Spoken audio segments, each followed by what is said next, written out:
Balik-balik kong istorya. So when you're...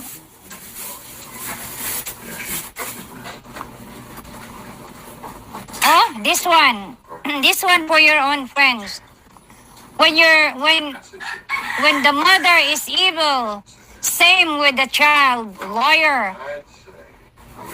That is, raan, ingnon nga, God follow, Satan's follow the eye.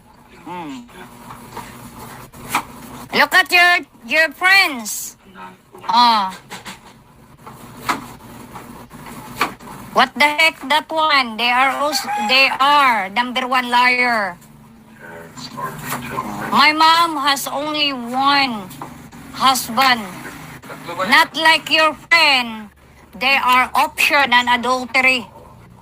So that they can make your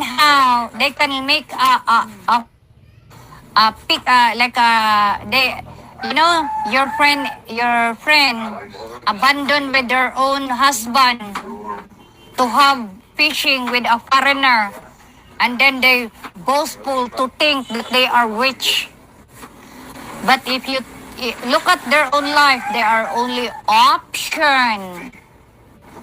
Mga kabit lang. Ang sa bagay, ang mga kabit, mga mata pobre na, mga hambog-hambog nga na, mga kwartahan, mga hambugira. Sus, Ginoo, asa ang kwarta, arang-arang. You know what? Arang-arang pa mga burikat sa bar, kay magpaila pag mga burikat. Kaysa ka ng tao nga magpa-pretending na dili, magmalinis. Kaulaw. Ang makaulaw, nga biyaan, abandonan lang ang mga husband.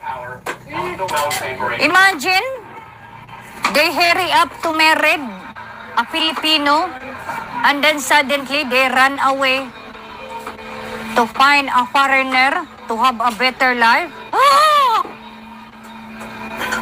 What a shocking that one. Nasaan blessing diha? Asang panalangin diha? And where is the God? Bless that one. Making Harry to be married than Filipino, and suddenly, if they hardly like a situation, they run away to the husband, Filipino, and find with a foreigner. And then telling to everyone, God bless? Oh. Really?